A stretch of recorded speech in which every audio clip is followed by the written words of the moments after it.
Have you ever noticed someone imitating your every move, your words, your behavior? It's a strange feeling, isn't it? What if I told you that this simple act of imitation actually says something deeper about you and your life? What if it could reveal more about your character than you might think? Welcome, everyone. In today's video, we're diving deep into a concept that many of us have encountered at some point when people copy you. Whether it's in your personal life, your work, or even in your creative endeavors, imitation happens. But what does it mean when others start to mirror your actions or ideas? What does Marcus Aurelius, the Stoic philosopher, have to say about this? In this video, we'll explore what copying actually signifies from a Stoic perspective and how you can use this knowledge to grow stronger, more grounded, and perhaps even more successful in your journey. Stick around and let's see what the great Stoic thinker has to teach us. Section 1. Understanding imitation through the Stoic lens. Imitation is a form of flattery. Marcus Aurelius often speaks about the nature of human behavior, and one of the things he touches upon is how people will sometimes copy others out of admiration or even insecurity. The Stoics, like Marcus, weren't necessarily against people copying you. They saw it as a sign that you were living virtuously. However, they also recognized that imitation can be a sign that someone is learning, or that they might be trying to take something they perceive as valuable from you. Think about a successful entrepreneur or a public figure whose style, way of speaking, or ideas get copied. Initially, it might feel like flattery, but often it's a way for others to align with someone they see as successful, confident, or wise. For example, when Steve Jobs or Elon Musk are imitated, it's not just about copying their style, it's about tapping into the values they represent, such as innovation or risk-taking. But what happens when imitation goes beyond admiration and starts to feel more like competition or even disrespect? Section 2. The Stoic view on competition and envy. What if copying you isn't as flattering as it seems? Marcus Aurelius was keenly aware of how envy and competition could impact one's peace of mind. Imitation doesn't always come from a place of admiration. Sometimes it's born out of envy. In Stoicism, the key is to avoid letting the actions of others disturb your inner tranquility. If someone copies you out of jealousy, it's important to remain indifferent and not to get caught up in that cycle of negativity. Think about a time when you worked hard to create something unique, maybe a project at work, or an idea for a new business, and suddenly someone else takes your idea and runs with it. It stings, doesn't it? In that moment, you might feel angry or betrayed. But Marcus would encourage us to look beyond the surface. He believed that if we are grounded in our own values and intentions, we shouldn't feel threatened by others imitating us. Instead, we should focus on our own journey and recognize that imitating someone often comes from their lack of self-awareness or direction. Now, how can we use this idea of imitation to become stronger, more resilient, and more stoic in our day-to-day lives? Section 3. Turning imitation into a teaching moment. What if copying you could actually be a source of growth? Marcus Aurelius believed in using every challenge as an opportunity for growth. If others copy you, see it not as a negative, but as a chance to reflect on what you are doing right. How can you continue to lead by example? How can your actions inspire others to become better versions of themselves? Think of leaders who turn imitation into a teaching moment. Think of the way athletes like Kobe Bryant or Michael Jordan were able to inspire and challenge others through their work ethic and leadership. Others imitated their training, their mentality, and their commitment to excellence. But what made those figures stand out wasn't just that they were copied, it was their consistency and their ability to teach others through their actions. So, instead of seeing copying as a threat, you can see it as a sign that you're making an impact. But what happens when the lines between admiration and resentment blur? Section 4.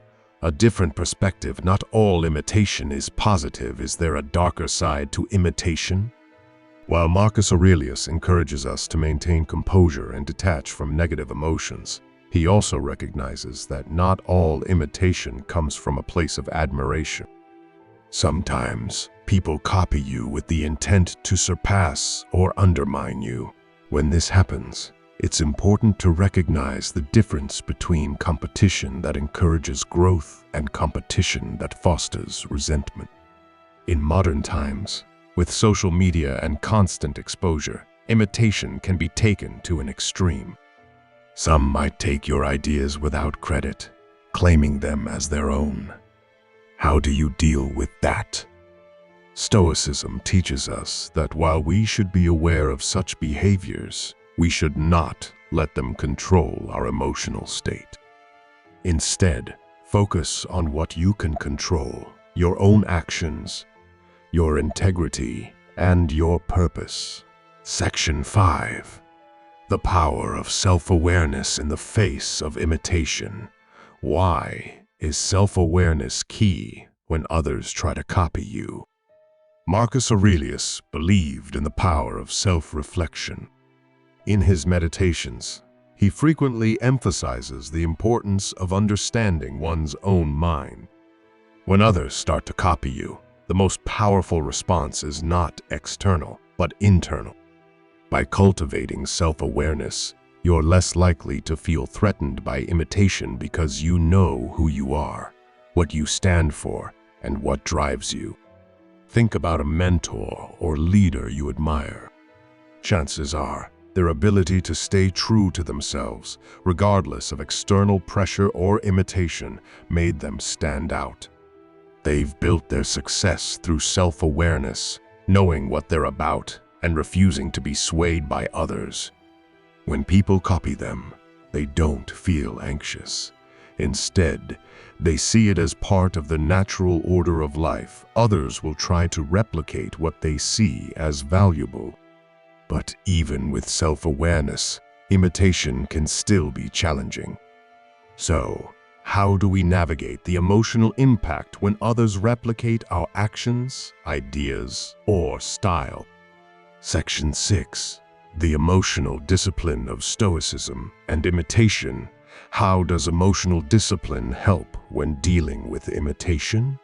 One of the central tenets of Stoicism is emotional discipline, the ability to control our emotions and not let external events dictate our state of mind.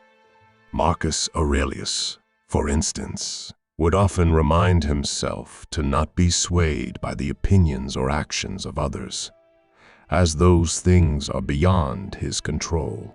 When others imitate you, it's easy to let feelings of jealousy, frustration, or even anger rise. But Stoicism teaches that emotions like these should be managed, not allowed to overwhelm us. Imagine a CEO who notices competitors imitating their business model. At first, they may feel resentful, believing that their hard work is being undermined. But by practicing emotional discipline, they realize that the competitor's imitation is just another sign of the value they've created. Instead of reacting with negative emotions, they redirect their energy into creating even more innovative solutions, staying true to their vision. But emotional discipline is not just about detaching from negative feelings. Stoicism also encourages us to find peace in our own actions. So, how do we shift our focus when others try to copy us? Section 7. Embracing the role of a leader in the face of imitation. What does it mean to be a leader when people copy you? When people imitate you, especially in the context of leadership or influence, it can be a sign that you're setting an example worth following. Marcus Aurelius saw leadership not as a position of power, but as a responsibility to lead by example. By choosing the path of virtue and wisdom, you not only elevate yourself, but also inspire those around you to act in alignment with those values. Think of Martin Luther King Jr. or Gandhi. Both figures faced numerous imitations of their activism, their speeches, and their leadership. However, what set them apart wasn't just that they were copied, it was their unwavering commitment to the principles of peace, justice, and equality. Their actions and words became a template for others, but they maintained their leadership by staying true to the mission. So, when others try to copy you, think of it as confirmation that your leadership is having an impact. But it also raises a question. Are you staying true to the principles that make you a leader, or are you merely reacting to the imitation? Section 8. Detachment and indifference. The Stoic response to imitation. How can detachment from outcomes benefit you when dealing with imitation? Detachment, another key Stoic principle, helps us maintain our peace of mind when faced with external events, such as someone imitating our behavior. Marcus Aurelius would regularly remind himself that the only things within his control were his thoughts and actions. External things like whether people copy him or not were beyond his control. So, the Stoic response is not to invest emotional energy into these things. Let's say a writer publishes a groundbreaking article only to find that others quickly republish or slightly modify it without credit. A Stoic would advise detaching from the outcome.